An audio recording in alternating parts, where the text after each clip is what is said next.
Hola, bienvenidos a Tito Whisky.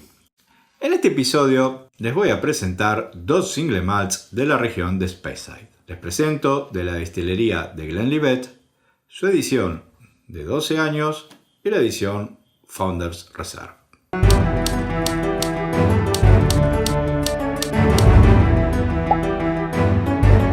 He elegido estas dos etiquetas para realizar una cata comparativa, dado que la edición de 12 años fue discontinuada en el año 2015 y supuestamente fue reemplazada por el Founders Reserves a partir del 2014. En el 2018 volvió al mercado la edición de 12 años, pero solo en algunos países. La idea de esta comparativa es ver si realmente el Founders Reserve vino a reemplazar al 12 años, teniendo algunas de sus características, o si estamos ante un whisky diferente al 12 años. Pero antes, un poquito de historia. The Glenlivet se encuentra ubicada en las cercanías de Ballindalloch, en Moray, en lo que es conocido como la parroquia de Glenlivet, en la región de Speyside. Y es considerada la primera destilería legal de esta región. En 1892, en la granja Upper Drumming, George Smith comienza a destilar en forma ilegal. Al año siguiente es sancionada la ley de impuestos especiales, lo que permitió a muchos destiladores ilegales obtener una licencia para poder destilar en forma legal. Por eso, George Smith adquiere la primera licencia para lo que hoy es conocido como región de Speyside. En 1849, debido a la gran demanda de sus whiskies, George, junto a su hijo John Gordon, deciden comenzar la construcción de una nueva destilería cercana a la destilería que tenían en funcionamiento. 7 años después, para el 1856, nuevamente no podían dar abasto a la demanda y le era muy difícil y muy complicado poder administrar dos destilerías, por lo que entonces deciden comenzar la construcción de un nuevo establecimiento en la colina de Mainmore. La destilería más vieja sufre un incendio y es destruida casi en su totalidad. Por eso aceleran los trabajos en la nueva locación y todo el equipamiento que pudieron rescatar es instalado en este nuevo lugar. Cierran la segunda destilería y realizan la mudanza de todo el equipamiento. Ya en 1859 comienza a funcionar esta nueva destilería, pero bajo la propiedad de George and J.G. Smith Limited. En 1921 asume el control el capitán Bill Smith Grant, que era sobrino nieto de J.G. Smith y además pertenecía a la familia Grant. De él ya hablé en la reseña de los wikis de Glen Grant. Bill Smith Grant logra mantener en funcionamiento la destilería durante la Primera Guerra Mundial, la Gran Depresión y la Ley Seca, pero debe cerrar sus puertas y dejar de funcionar durante la Segunda Guerra Mundial. En 1953, la empresa George and J.G. Smith Limited se fusiona con J.J. Glen Grant Limited y nace The Glenlivet y The Glen Grant Distiller Limited. Para 1970, luego de varias fusiones, se crea Lockmore Glenlivet Distillers y en 1972 cambian el nombre a Glenlivet Distiller Limited. Para 1977 pasa a manos de Seagram's y luego en el 2000 a manos de Pernod Ricard. Pero esta última compañía en el año 2005 vende Glen Grant a Campari y solo se queda con The Glenlivet. De esta historia sobre las fusiones de Glenlivet, Glen Grant y Lockmore pueden verlo en el video de Glen Grant. A finales de 1839, Glenlivet producía unos 900 litros de destilado por semana. Y antes de la construcción de la destilería actual, entre las dos destilerías que tenían en funcionamiento, producían unos 2.000 litros por semana. Al inaugurar en 1859 el nuevo establecimiento, su producción aumenta a 9.000 litros por semana. Al finalizar la ley seca, muy rápidamente recuperan su posición predominante en los Estados Unidos, gracias a que consiguen un contrato exclusivo para vender sus botellitas pequeñas de 50 mililitros en el servicio Pullman de los trenes. Para 1950, gracias a estos contratos que logran mantener con las empresas ferroviarias, nuevos contratos con las empresas de aviación y a los nuevos consumidores del jet set americano, logran hacerse con la mitad del mercado estadounidense de single malts. En la actualidad producen unos 21 millones de litros de destilado por año. La mitad de esto se destina a whiskies para el mercado estadounidense. También va para embotellados independientes y para blends de la marca Pernod Ricard, como ser Chivas Regal y Royal Salute. En Estados Unidos es el single malt más vendido, en el Reino Unido está dentro de los 10 más comercializados y en el nivel mundial está dentro de los 3 primeros, siempre en competencia con Glenfiddich. Entre los embotellados que se comercializan podemos encontrar el Founders Reserve, de 12 años, 15, 18 años, ediciones de 50 años, ediciones especiales en barricas de Herradura, del Maestro Destilador, Rare Cask y ediciones para viajeros. Pero algunos embotellados medios extraños con ciertas particularidades, como ser el Glenlivet Code, donde nos dicen que toda la información de la botella está encriptada en un código que se utilizó durante la Segunda Guerra Mundial.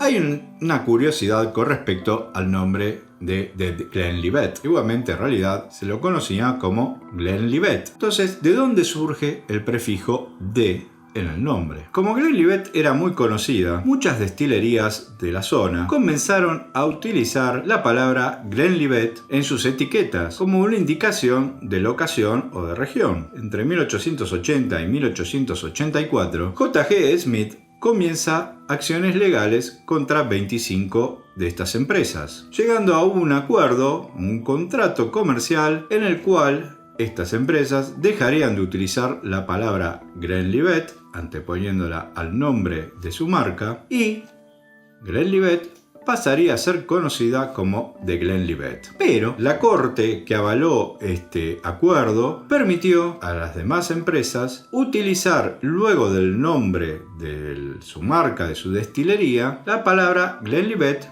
pero separada con un guión. Una de las marcas que habían utilizado Glenlivet antes de su nombre fue Macallan, lo cual vamos a encontrar por ahí embotellados antiguos, donde veremos Glenlivet Macallan. Luego, a partir de este contrato que se firma, este acuerdo, pasó a etiquetar sus botellas como Macallan-Glenlivet. Esta práctica la siguió haciendo hasta el año 1984. Hoy en día, el uso de la palabra Glenlivet en las etiquetas de otras marcas ha caído en desuso. En la actualidad, solo algunos embotelladores independientes utilizan el guión Glenlivet luego del nombre de la destilería que han embotellado. Algunos ejemplos de esto podría ser Balvenie-Glenlivet, Balmenage-Glenlivet o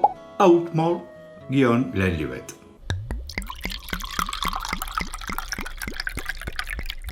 Los embotellados de los cuales voy a hablar vienen en 2 cajas de cartón, ¿sí? Como toda en general la línea Glenlivet de añada, ¿sí? 15-18 años, un cartón bastante rígido, cuadrada, el Founders Reserve en color celeste, el 12 años en color verde. En la caja nos informa, el año del establecimiento, 1824, nombre de Glenlivet, Founders Reserve, algunos datos ahí históricos, que se trata de un single malt Scotch whisky. Vemos acá la imagen de George Smith, nos dice que está añejado en barricas seleccionadas de roble americano de primer uso y nos informa que es suave y balanceado. Costado nos dice que está el establecimiento de 1824, en la tapa lo mismo, un sellito donde nos informa lo mismo. En la parte trasera, nos cuenta un poquito de la historia de George Smith, qué aromas y qué sabores tiene este whisky, algunas notas de cata, un grafiquito donde vemos los posibles descriptores y qué intensidad tiene cada uno, un poquito también las notas de cata, y nos informa que contiene 750 mililitros y que viene a una graduación alcohólica de 40% ABV. La botella, típica de las ediciones de Glenlivet, vidrio transparente, la etiqueta refleja la misma información que en la caja. Etiqueta trasera nos trae información del importador en Argentina, algunos datos más sobre la destilería. Aunque tiene acá el escudito que nos informa el establecimiento 1824, la tapa de corcho no lo informa, pero normalmente tiene colorante. La de 12 años, bueno, la caja es similar, la botella es similar a la de Fondo Reserve, mismo detalle de información, single malt, Scotch whisky, que son 12 años. Esta viene doble cask, nos dice, madurado en barricas europeas y americanas. También que está balanceado y que tiene ciertas notas de frutas. Y acá tiene la firma de George Smith y del otro lado 1824. La parte de atrás, al igual que en el Fondo Reserve, dice que son 12 años, información, las notas de cata y el grafiquito con los ciertos descriptores y la intensidad de los mismos. La botella similar, la etiqueta igual que en la caja y la parte trasera lo mismo. Y también tapón de corcho. Luego de esta presentación, veamos qué nos dan estos whiskies.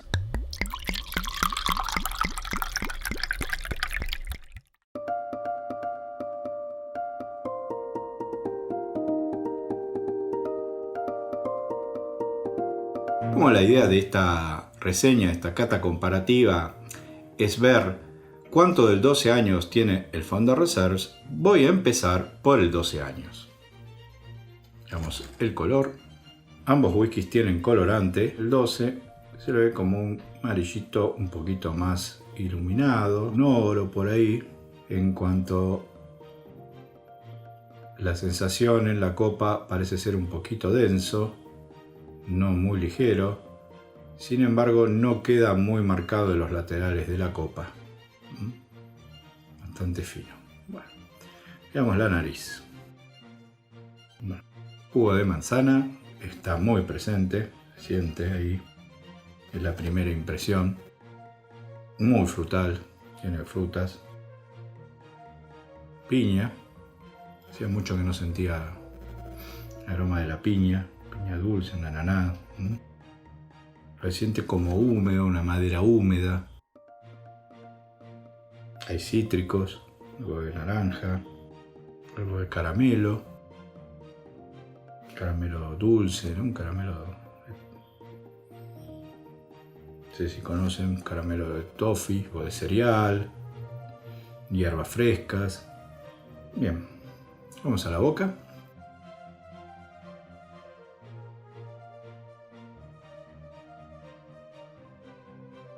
Bueno, lo siente suave, ligero, se siente muy rápidamente la piña, la ananá, ¿sí? Muy dulce, algo por un poquito de picante, pero no muy intenso, un picante que no queda muy presente, más bien se va más para el fondo de la boca.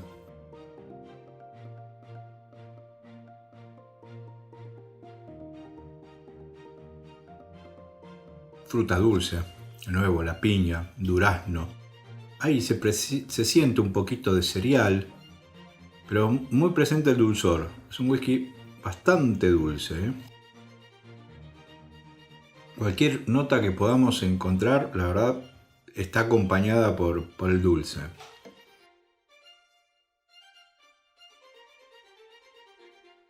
Lo mismo que el picante. Es un picante dulce, no parecería una pimienta negra, algo muy intenso, sino todo lo contrario, más bien bastante suave. Vamos al final.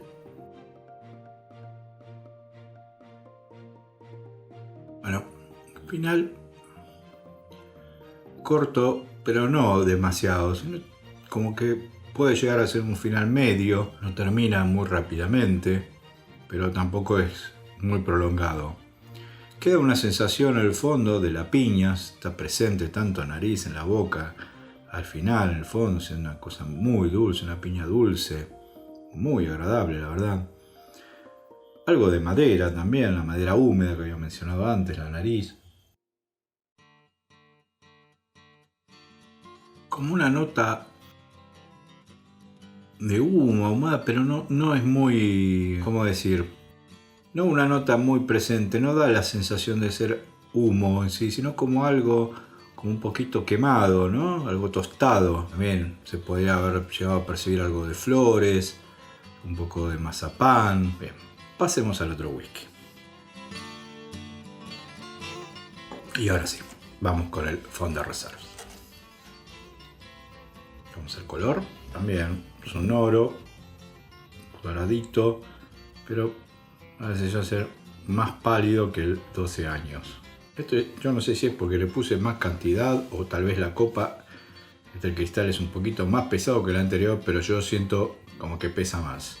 La sensación que pesa más puede ser, se lo ve como más denso, pero al igual que el 12 no queda muy marcada la copa. Y vamos a la nariz.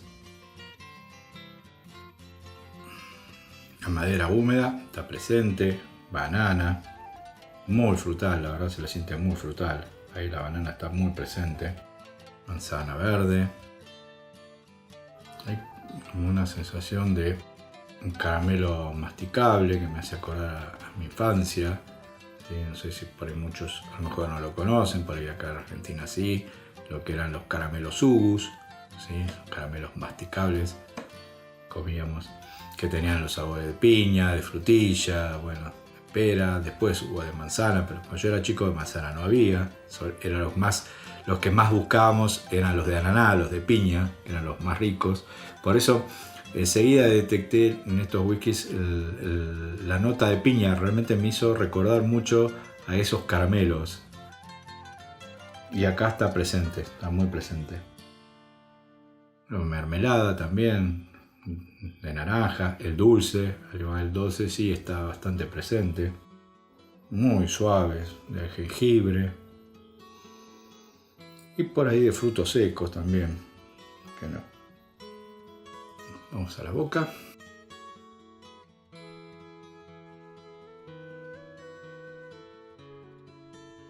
Bueno, como les decía, ¿no? Parecía un poquito más denso, más pesadito que el 12 y se siente, aunque es ligero, pero se lo nota como un poquito más aceitoso que el 12 años.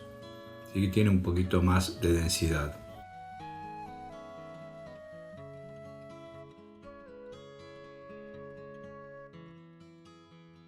Bueno, la manzana, nuevamente las frutas están presentes. La manzana, la piña, notas de vainilla también, el dulzor, algo de canela también por ahí.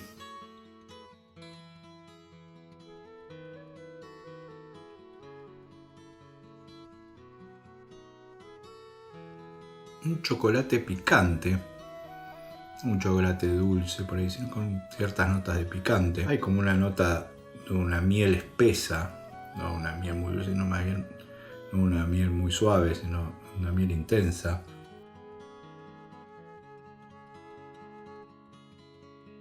Algo de humo también. Sí. Bien. Vamos al final.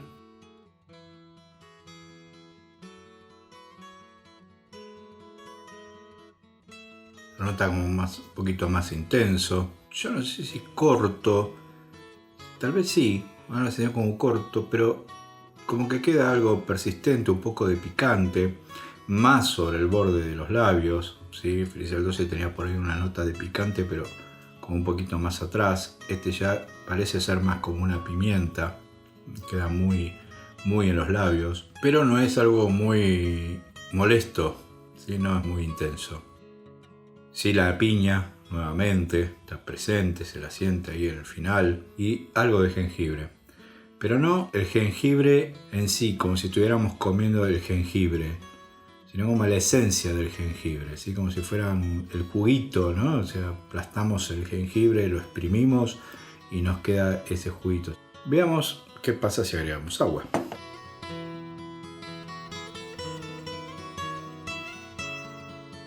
El 12. Bueno, nariz. Ya no es tan presente la madera húmeda, sino por el contrario, se nota mucho más, parece como una nota de chocolate, más tranquilo, Antes no es tan frutal, no se lo nota tan intenso. Sí, algo más de chocolate. Vamos a la boca. Bueno, mucho más suave. Sí está presente la piña, la ananá, como algo herbal. No termino de precisar. Una nota ahí bastante extraña. Bueno, y al final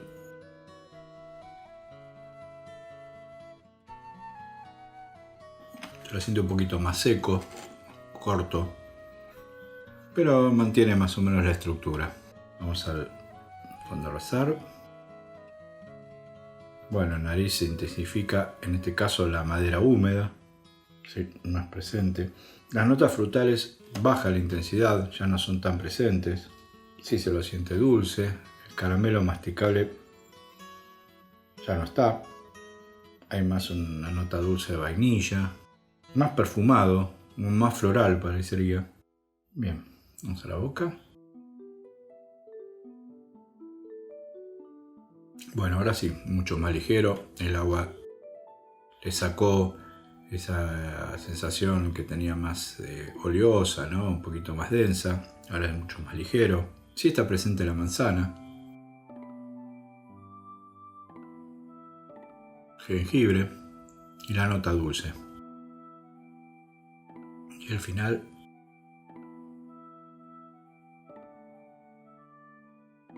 ahí aparece la piña. Ahí se le siente un poquito la piña y dulce. Ahora sí, no tiene mucha modificación. Como podrán notar, hay bastantes similitudes y bastantes diferencias entre ambos whiskies. Ambos muy frutales, eso debe estar dado no por las barricas, sino por el proceso de destilación, por los alambiques. Por lo tanto, sería lógico que esperáramos encontrarlas en ambos whiskies. El tema de que esto sea un solo tipo de barricas, dos, ahí es donde empiezan a notarse un poco las diferencias. ¿Qué decir? ¿Que uno reemplazó al otro? No sé. En cierto punto los noto bastante diferentes. Y es lógico, al ser producto de la misma destilería, que tengan similitudes. Así que yo les diría, si pueden hacerlo, si lo consiguen, hacer esta comparación y sacar sus propias conclusiones. Si les gustó este video, no olviden darle like, suscribirse al canal y hacer clic en la campanita. Y también me pueden seguir en Instagram, en Twitter, en Facebook y en mi blog. Yo le doy a ambos whiskies 2 titos y medio. A disfrutarlos.